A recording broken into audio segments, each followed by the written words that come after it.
ተላለቅን አይደል ተባላን።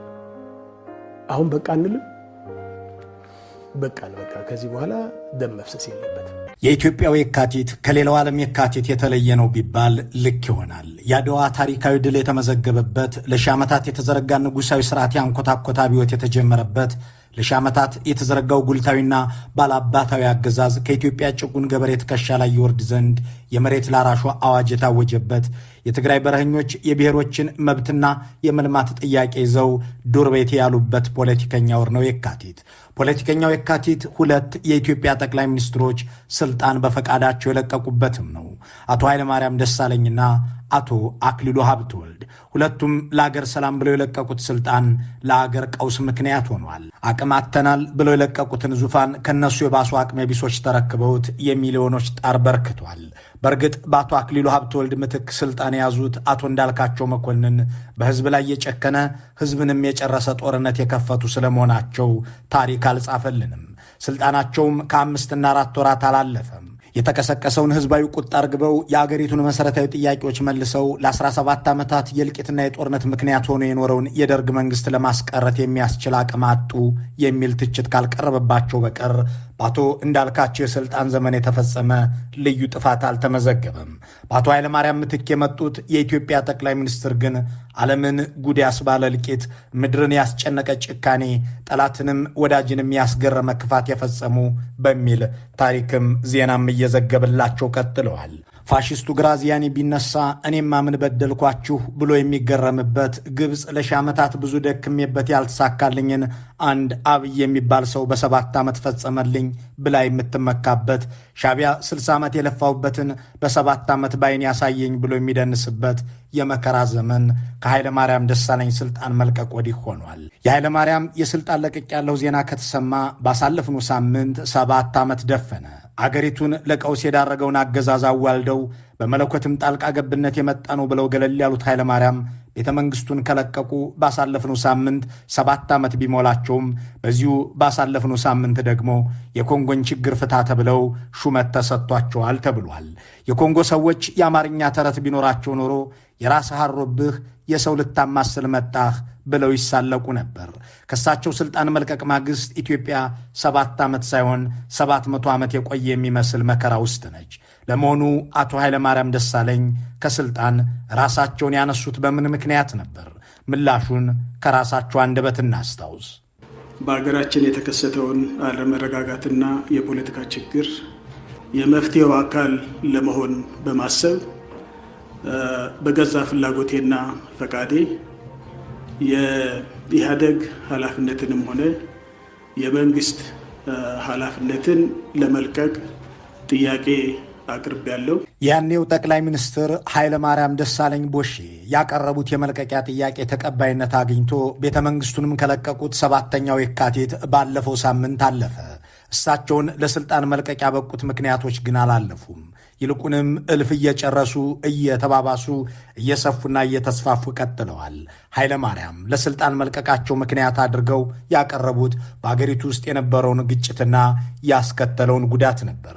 ኃይለ ማርያም ደሳለኝ ድንጋይ የሚወረውሩ ወጣቶች፣ መንገድ የሚዘጉ ዜጎች ተነሱብኝ ብለው ስልጣን ቢለቁም የእሳቸው ተተኪ ግን የአገሪቱን ፕሮጀክቶች አቁሜ $10 ቢሊዮን መድቤ እዋጋለሁ እንጂ እናቴ በልጅነቴ ከተናዘዘችልኝ ስልጣን ላይ ንቅንቅ አልልም ብለው እየፈጁና እያፋጁ ቀጥለዋል። በእርግጥም ኃይለ ማርያምን ከቤተ መንግሥት ያስወጡ ጥያቄዎች የቅንጦት ነበሩ። እሳቸው ፋብሪካ ተቃጠለ፣ ወጣት ድንጋይ ወረወረ ብለው ስልጣን የለቀቁለት የነበረችው ኢትዮጵያ በአፍሪካም የታፈረች በዓለምም ስሟ በልማትና እድገት የሚጠራ ከቡድን 7 ሀገራት ቢያንስ 6ቱ የሚጎበኟት በሁሉም አቅጣጫ ስራና ልማት የነበረባት ነበረች። አሁን እስከተባለ ደም የሚፈስባት የአስከሬን ንስንስ የሞላባት መሪዋም ገድለው የማይረኩባት ሆናለች። ጥያቄውም እንዲህ የሚል ነው። በእርግጥ ከአቶ ኃይለ ማርያም ደሳለኝ በኋላ ከእሳቸው ስልጣን መልቀቅም ማግስት በአገሪቱ ላይ የወረደው መቅሰፍት እንኳን ጠቅላይ ሚኒስትርነትን አገርን የሚያስለቅቅ አይደለምን? እሳቸውን ስልጣን በቃኝ እንዲሉ ያስገደዳቸው የያኔዋ የኢትዮጵያ ችግር ከአሁኗ ኢትዮጵያ ህልቁ መሳፍርት የሌለው ችግር አንጻር የሚነጻጸር ነውን? ለእነዚህ ሁሉ ጉዳዮች አቶ ኃይለ ማርያም ለምን ስልጣን በቃኝ አሉ የሚለው ጥያቄ አሁንም በድጋሚ መነሳት ይኖርበታል። በርካታ የሰው ህይወት መጥፋት አካባቢያቸው የመፈናቀል እንደዚሁም ደግሞ የንብረቶች መውደም፣ ኢንቨስትመንትን የማስተጓጎልና እንደዚሁም ኢንቨስትመንቶች እንዲወድሙ በማድረግ የተከሰተውን ችግር ለመቅረፍ የመፍትሄው አካል ለመሆን በማሰብ በገዛ ፍላጎቴና ፈቃዴ ለመልቀቅ ጥያቄ አቅርቤያለሁ። ይህንን የአቶ ኃይለማርያምን ንግግር አብይ አህመድ ዛሬ ቁጭ ብለው ሲሰሙት እንዲህ ሊሉ ይችላሉ። ግዴለህም ኃይሌ፣ እንዲህ ያለ ምክንያት ለስልጣን መልቀቅ ሰበብ አይሆንም። አንተ የምታወራው ስለተፈናቀሉ ሰዎች ነው። እኔ አንተን ተክቼ እዚህ ከገባው በኋላ በአጠቃላይ 20 ሚሊዮን ሕዝብ አፈናቅያለሁ። ከዚች ቤተ መንግሥት ግን ንቅንቅ አላልኩም። አንተ የምታወራለት የሰው ሕይወት መጥፋትም ቢሆን እንዲህ በቀላሉ ስልጣንን ለመተው ሰበብ አይሆንም። ያለ ደም ስርየት የለም የሚል መጽሐፍ በጋራ አላነበብንምን? ታዲያ እኔ 1 ሚሊዮን ጨርሼ ይህንን መንበር በደም ሳጸናው አልተጸጸትክምን? የሰው ደም ቦይ ሰርቶ ስለመፍሰሱ፣ ወታደሮቼ ሰውን ከነነፍሱ ስለማቃጠላቸው፣ ሰው ዝቅዝቅ ተሰቅሎ ስለመገደሉ፣ ንጹሐን ተጨፍጭፈው ወደ ገደል ስለመወረወራቸው፣ ነፍሰ ጡሮችና ተፈናቃዮች፣ ሕፃናትና ተማሪዎች በመደዳ በየቀኑ እንደሚገደሉስ አልሰማህምን? ደግሞም ድሮን በሚባል መሳሪያ በየአካባቢው ተኩሼ እንደምገድልስ አታውቅምን? ታዲያ እኔን ስልጣን ሲያሳጣኝ በገዛ ፍቃዴም ለቅቅ ያለሁ እንድል ሲያደርገኝ አይተሃልን?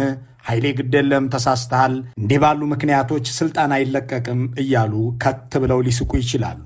ንብረት እያወደመ ኢንቨስትመንትም እየታጎለ ስለሆነ ስልጣን ለቅቅ ያለሁ የሚለውን የአቶ ኃይለማርያም ንግግር የሚሰሙት አብይ ሐሳባቸውን ቀጥለው እንዲህ ሊሉ ይችላሉ። ደግሞም ስለ ንብረት መውደም አውርተህ ነበር ለካስ። ባይገርምህ እስካሁን በ80 ቢሊዮን ዶላር የሚገመት ሀብት አውድም ያለሁ አስወድም ያለሁ። ታዲያ የንብረት መውደም ከስልጣን የሚያስነሳ ቢሆን ኖሮ እኔን እዚህ ታገኘኝ ነበርን? ደግሞስ ስለ ኢንቨስትመንት መስተጓጎል ተናግሮ ስልጣን መልቀቅ ምን የሚሉት ስንፍና ነው? አንተ ሰበታና ለገጣፎ ላይ ፋብሪካዎች ተቃጠሉ ብለህ ኢንቨስትመንትም ተስተጓጎለ እያልክ ቅንጦት ልታስተምረው የነበረውን ሕዝብ እንዳለ ኢንቨስትመንቱን በማውደም እንዳያንሰራራ አድርጌዋለሁ። አንዳንዱንም ከጎረቤት ሀገራት እየጠራሁ ፋብሪካ እየነቀለ እንዲወስድ አድርጌያለሁ። ይህንን በማድረጌ ከስልጣኔ የተቀነሰ አንዳች ነገር አይተሃል? ለዚህ ሕዝብ ቅንጦት ልታስተምረው ስትል ልክ አስገብቼዋለሁ እያሉ እግራቸውን አንስተው ሊስቁ ይችላሉ። አቶ ኃይለማርያም ግን ማነጻጸራቸው አይቀርም። የአገሪቱ ቀውስ ይቆም ዘንድ በመፍትሄነት ልቀላቀል ብለው ስልጣናቸውን መልቀቃቸውን ካሳወቁበት የካቲት 8 2010 ወዲህ የሰው ሞት ሳይሰማ ያለፈበት ቀን እንደሌለ ያውቃሉ። ሰዎች የጥይትና ጀት የቦምብና መድፍ ጥይቶችን እንደ ሙዚቃ ሲሰሙ እየዋሉ መሆኑም አይጠፋቸውም። አገር በታንክና ድሮን እየታረሰ ትምህርት ቤት እየፈረሰ ሰው ከአንድ ክልል ወደ ሌላ መዘዋወር ይቅርና በሰፈሩና በቀዩም ወጥቶ መግባት እየተቸገረ አሁንም እንደቀጠለ ያውቃሉ። ይህንን የሚያውቁት ኃይለማርያምም ስልጣኑን ከለቀቁት ከ1 ዓመት ከመንፈቅ በኋላ በሰጡት አንድ ቃለ ምልልስ እንዲህ አሉ። እኔ የኢትዮጵያ ጠቅላይ ሚኒስትር ሆኜ በቆየውባቸው 6 ዓመታት ውስጥ ከሞተው ጠቅላላ ሕዝብ ይልቅ ካስረከብኩት በኋላ ባለው 1 ዓመት ከ6 ወር ያለቀ ይበልጣል። ይህንን ያሉት ለዶቼ ቬለ ኮንፍሊክት ዞን ነበር። If you ask the killings, the last 1.5 years, the number of killings surpassed in 6 years what happened in my term. If you ask for killings. አቶ ኃይለማርያም ይህንን የተናገሩት የዓለማችን ሰው በላ የእርስ በርስ ጦርነት ሳይጀመር 1 ሚሊዮን የፈጀው እልቂትም ሳይመጣ ጥቅምት 2012 ዓ.ም ነበር። በእርግጥም ንግግራቸው ልክ ነው። እሳቸው ስልጣን ሲለቁ በደቡብ ክልል ኮሽ የሚል ነገር አልነበረም። ትግራይ የሰላም ደሴት ነበረች። እነ ቤኒሻንጉልና ጋምቤላ፣ እነ ሶማሌና አፋር፣ አዲስ አበባና ድሬዳዋ ዜጎቻቸው የጥይት ድምፅ አይሰሙም ነበር። ወሎ እሪኩም እያለ ነበር። ሸዋና ዋግ ኽምራ ነፋሻማ አየሩን እያጣጣመ ነበር። ጎጃም እርሻው ላይ ነበር። በአብዛኛው የኢትዮጵያ ክፍል ወጥቶ መግባት ተራ ነገር፣ ተራ ክስተት ነበር። በአብዛኛው የአገሪቱ ክፍል የሚሰማው ሳቅ ጨዋታ እንጂ ሐዘንና ለቅሶስ አልነበረም። እሳቸውን ስልጣን ለመልቀቅ ያበቃቸው የዜጎች ሞትና መፈናቀል እንደሆነ ተናግረዋል። እናም ይህ እንዲቆም በርካቶች የሚዋደቁለትን ወንበር በቀላሉ ለቀቁት። ሕዝቡም በቀላሉ መውደቁን ቀጠለ። ከዚያ በኋላም ሁሉም ነበር ሆነ። ታዲያ ስልጣን ለመልቀቅ ከአብይና ከኃይለማርያም ማን የባሰ ሁኔታ ላይ ይገኛል የሚለውን ጥያቄ ለማንሳት ስንንደረደር ጠቅላይ ሚኒስትር አብይ በ2010 ሰኔና በ2013 መጀመሪያ አካባቢ የተናገሯቸውን ንግግሮች እናገኛለን።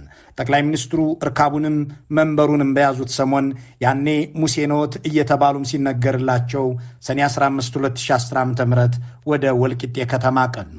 ከዚያ በፊት በወላይታና ሲዳማ ተወላጆች መካከል የተፈጠረውን ግጭት ተከትሎ ነዋሪዎችን ሊያነጋግሩ ሶዶና ሐዋሳ ቆይታ አድርገው ነበር። በወቅቱ በጉራጌ ዞን ተከስቶ የነበረን ግጭት ለማብረድ በሚልም የከተማዋን ነዋሪዎች ሰብስበው እንዲህ አሉ። ከደቡብ ክልል የሚጠብቀው ከፕሬዝዳንቱም ጋር የተነጋገርኩት የሐዋሳ፣ የወላይታ ሶዶ፣ የወልቂጤ አመራሮች በገዛ ፈቃዳቸው ስልጣን ይለቃሉ ይጠብቃሉ። ምክንያቱም የራሱ ዜጎች የተዋረዱበት የተገረፉበት ወረዳ አመራር፣ ቀበሌ አመራር፣ ዞን አመራር እንዴት ራሱን መሪ ብሎ ይጠራል? ላይሳተፍ ይችላል፣ ለተባለው መሳሪያ ላያጓጉዝ ይችላል፣ ላያጣላ ይችላል። ግን ይህ አሳፋሪ ተግባር በሱ ከተማ ተፈጽሟልና ከዚያ በኋላ በምን ሞራል ነው መሪ ነኝ ብሎ ሰው ፊት የሚቆሙ? እርሶስ ክቡርነቶ በምን ሞራል መሪ ነኝ ብለው ከኢትዮጵያ ሕዝብ ፊት ቆሙ? እሱ ባይሳተፍበትም አንድ የዞን ወይም የወረዳ አስተዳዳሪ አሊያም የከተማ መሪ ሕዝቡ ከተጨፈጨፈና ከተገረፈ በኋላ በወረዳው በከተማው አሊያም በዞኑ ሕዝብ ፊት መሪ ነኝ ብሎ የሚያስቆም ሞራል የለውምና ስልጣን መልቀቅ ይገባዋል ከተባለ ከሚሊዮኖች እልቂት ከቢሊዮኖች ድቀት በኋላ በምን ሞራል የኢትዮጵያ መሪ ነኝ ብለው ይቀጥሉ ዘንድ ወደዱ? አንድ ከንቲባ በከተማው ሰዎች በመሞታቸው ምክንያት ስልጣን ይለቅ ዘንድ ግድ ከሆነ በመላ አገሪቱ ሕዝብ ሲያልቅና ሲያለቅስ ጠቅላይ ሚኒስትሩ ስልጣን ያዳብር እየተባለ የሚቀጥሉ ናቸውን? የዞንና የወረዳ እንዲሁም የከተማ ውርደት ሰፍቶና ተስፋፍቶ አገር አቀፍ ሲሆን አገርም ለውርደትና ለልቂት ስትዳረግ ይህ ፎርሙላ ስለምን ለቀማሪው አልሰራም የሚል ጥያቄ ቢነሳ የእሳቸው ትኩረት አሁንም ያው ነው። ከእሳቸው በታች ባለው ስልጣን ላይ የተቀመጠው ሁሉ ይለቃል። የእናት ንግርት ያላቸው እሳቸው ግን ይቀጥላሉ። እናም እንዲህ ይላሉ። ሰሞኑን ብልጽግናዎች ጋር ስብሰባ ነበረኝ ከራሴ ፓርቲ አመራሮች ጋር እና በጣም በርካታ ሰዎች አስረናል። ከንቲባ፣ አስተዳዳሪ፣ በጣም ብዙ የታሰረ ያለው ይቀጥላል። አሁን በዚህ ጉዳይ ውስጥ እጁ ያለበት የትኛውም አመራር ይታሰራል፣ ይጠየቃል። በህግ ሰው እያሳረደ ቤት ንብረት እያስወደመ ከንቲባ የሚባል ነገር አይሰራም። ሰው እያሳረደ ቤት ንብረት እያስወደመ ከንቲባ የሚባል ነገር አይሰራም ከተባለ አገር እያስደፈረ ሕዝብ እያስጨፈጨፈ ምድርን ቋያ ሕዝብን ድሃ እያስደረገ ጠቅላይ ሚኒስትር የሚባል ነገር ይሰራል እንዴ ብሎ ራሳቸው ባመጡት ቀመር መጠየቅ ልክ ነበር። አንድ የወረዳ አስተዳዳሪ፣ አንድ የዞን መሪ፣ አንድ የፖለቲካ ሹም፣ አንድ የከተማ ከንቲባ አመራሩ ዜጎች ሲገደሉ ጥይት ባይተኩስም ድንጋይ ባያቀብልም የሚመራው ሕዝብ ተዋርዷልና ራሱንም መሪ ብሎ ለመጥራት የሚያስችል ሞራል የለውም የሚለውንም ሆነ ሰው እያሳረደ ቤት ንብረት እያስወደመ ከንቲባ የሚባል ነገር አይሰራም የሚለውን ንግግር ይዘን ክቡርነቱ ሆይ አገርን እያወደመና እያዋረደ የቀጠለ ሰውስ ጠቅላይ ሚኒስትር ይባላል እንዴ ብሎ መጠየቅ ተገቢነት አለው። ድንጋይ ተወረወረብኝ ብለው ታንክ ለሚተኩሱና የድሮን ቦምብ በሕፃናት ገላ ላይ ለሚያዘንቡ መሪ ስልጣንን ትተው የሄዱት ኃይለማርያም ደሳለኝ አሁን በፖለቲካዊ ጉዳዮች ላይ አስተያየት ከመስጠት ተቆጥበዋል። እሳቸውም በአሁኑ ወቅት ከተጨቋኝ ኢትዮጵያውያን አንዱ እንደሆኑ መገመት ቢቻልም ነፃነቱንና ዕድሉን ቢያገኙና ለስልጣን መልቀቅ ምክንያት የሆነውትን ጉዳይ አስረዱ ተብለው ቢጠየቁ የሚመልሱት እንዲህ ብለው ሊሆን ይችላል። በእኔ ዘመን እኮ ለመከላከያና የጸጥታ ተቋማት የምመድበው በጀት ከ2 በመቶ እንዳይበልጥ እጠነቀቅ ነበር። አሁን እኮ ለገዳይና አፋኝ ተቋሞች ብቻ በ88 በመቶ እድገት ያለው በጀት እየተለቀቀ ነው። በእኔ ዘመንማ 60 በመቶ የሚደርሰውን በጀት ለቤት ልማት፣ ለግድብ ግንባታ፣ ለውሃ ልማት፣ ለመንገድ ዝርጋታ፣ ለዩኒቨርሲቲ ሥራና ለመሰል ተግባራት ነበር የምናውለው። ዛሬ እኮ ያሏችሁ መሪ ልማት አቁሜ እዋጋችኋለሁ የሚሉ ናቸው። እኔ በጎረቤት አገር ገዛ የጎደልኩት ሕዝብና ያወደምኩት ፋብሪካ አንድ ነበር እንዴ? ዛሬ እኮ ይህንን እንደ ጀግና ተግባር እየተነገራችሁ ነው። እኔ ከቤተ መንግሥት ወጣ በአገሪቱ ውስጥ አንድ የታጠቀ ድርጅት ነበርን? በእኔ አስተዳደር የተቀየሙ ወጣቶች ያነሱት ትልቁ ትጥቅ እኮ የኮብልስቶን ድንጋይ ነበር። ዛሬ ግለሰቦች ሳይቀር ዶሽቃ ታጥቀው የሚውሉ አይደለምን? ያኔ እኮ እንኳን ሕዝቡ እኔም ጥቁር ክላሽ፣ ቀይ ክላሽ፣ ድሮን ወዘተ ስለሚባሉ ጸረ ሰው መሳሪያዎች አላውቅም ነበር። እኔ ምክትል የእዝ አዛዦችን እንኳን በስም አላውቃቸውም ነበር። ዛሬ ግን ሕዝቡ የብርጌድና የሻለቃ መሪዎችን ሳይቀር በስማቸው ይጠራቸዋል። ይህ የሆነው ጦረኛ መንግሥት ስላለና አገሩም የሰራዊት ምድር ስለሆነ ነው። ደግሞስ ሕዝቡን ከቦ ማስራብ የጦርነት ስትራቴጂ እንደሆነ እኔ ሥልጣን እስከምለቅ ድረስ ታውቁ ነበርን? የሰውን ልጆች ሞት፣ የመሠረተ ልማትን መውደም፣ የአገርን መፍረስ በቀላሉ የምንሰማ ከቁርስና ከምሳ በፊትም ቀድሞ የሚሰማ ተራ ዜና ሆኖ የለምን? ዛሬ መሪያችሁ የሰውን ሞት አታዳንቁ፣ የማይሞትበት ሀገር የለም ማለታቸው ሳይበቃ ሞትን ዜሮ ማድረግ አይቻልም በማለት ሰላም ማስፈን ዋነኛ ስራቸው እንደሆነ መዘንጋታቸውን ዘነጋችሁት ወይ እያሉ የበለጠ ሊያስቆዝሙን ይችላሉ። ከዚያም አብይ እንዲህ ሲሉ እናገኛቸዋለን። ህዝብ ይጎዳል፣ ግድያ ይቁም አትበሉኝ። ግድያ የሚባል ነገር መሰማት የለበትም የሚል ነገር ቢታሰብበት ጥሩ ነው።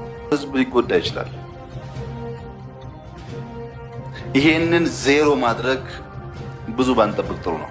በእርግጥ የቀድሞ ጠቅላይ ሚኒስትር ለስልጣን መልቀቅ ያበቃቸው የሰዎች ሞትና መፈናቀል እኔን እንኳን ከስልጣን ከምሳ ገበታይም ላይ አያነሳኝም እያሉ ነው። እናም አብይን በኃይለማርያም መንገድ ይለቁ ዘንድ መመኘት ተራ ናፍቆት ይሆናል። በእርግጥም እሳቸው ስልጣናቸውን ከራሳቸው እኩል የሚያፈቅሩ በአገር ውርደትና ውድቀት ለአንድ ቀንም ቢሆን ወንበራቸውን ማሳደር የሚወዱ መሪ በአገሪቱ ባይኖሩ ኖሮ እንደ ቀድሞዎቹ የመፍትሄ አካል ልሁን ብለው ስልጣን የሚተዉ መሪ እናገኝ ነበር የሚለው ወሳኝ ነጥብ ነው። አቶ ኃይለማርያም ስልጣን ሲለቁ የኢትዮጵያ ሆነች ህዝቦቿ በዚህ ልክ አጣብቂኝ ውስጥ እንዳልገቡ ነቃሽ መቁጠር አያስፈልግም። እሳቸው አገር እየመሩ በነበረበት ወቅትም ሆነ ስልጣን ለመልቀቅ ሲገደዱ የአገር ማዕዘን የነበሩት የትግራይ የሃይማኖት ተቋማት ከአዲስ አበባ ተቋሞቻቸው ይለያዩ ዘንድ የሚያስገድዳቸው ፖለቲካና ጦርነት አልነበረም። እሳቸው እርካቡንም መንበሩንም በሚያስረክቡበት በዚያ ሰሞን አገር የመፍረስ አደጋ አላንዣበበበትም። ቢያንስ ሱዳንም ደቡብ ሱዳንም ኤርትራንም በወረራና በግብዣ መሬት እንዲይዙ አላደረጉም። አይኤምኤፍ ህዝቧን የሚያደህይባት የዓለም ባንክ በዚያ ገብተሽ በዚህ ውጭ የሚላት አገር አልነበረችም። አቶ ኃይለማርያም ቢያንስ ከጎረቤት ሀገር ተባብረው የራሳቸውን ህዝብ በመጨፍጨፍ አልተወነጀሉም። እሳቸው ቢያንስ በዓለም የዲፕሎማሲ መስክ የተገለለችና የተወገዘች ሀገር አልመሩም። በእሳቸው ዘመን ሀያላን መንግስታት ሄደው የሚጎበኟትና የሚያማክሯት ከኤርትራም በስተቀር ከሁሉም ጎረቤቶቿ ጋር በሰላም የምትኖር ለሰላምም የምትጠራ ሀገር ነበረች። ያስረከቧት ለጎረቤቶቿ ሰላም መሆን አርያ የነበረች ብትሆንም አሁን ግን እሷም ሰላምን የተራበች ሀገር ሆና ጎረቤቶቿም በስጋት የሚያዋት ሆናለች። ያቺ የአፍሪካ ፈርጥ ከዛሬ ነገ ልትፈርጥ ነው ብለው የሚሰጉላት ሀገርም ሆናለች። በቅርቡ ዘኢኮኖሚስት በአርያነት የምትታይ አፍሪካዊት ነብር አሁን የአፍሪካ ስጋት ሆና በመፍረስ ዋዜማ ላይ ነች ያለውም ያለ ምክንያት አልነበረም። አቶ ኃይለማርያም ስልጣንን ሲለቁ ኢትዮጵያ በዓለም ፊት የነበራት ግርማ ሞገስ፣ በዲፕሎማሲው ዓለምም የነበራት ተደማጭነት ላቅ ያለ ነበር። ከአፍሪቃ በርካታ ሰላም አስከባሪዎችን ያሰማራች ሀገር በቡድን ሰባትም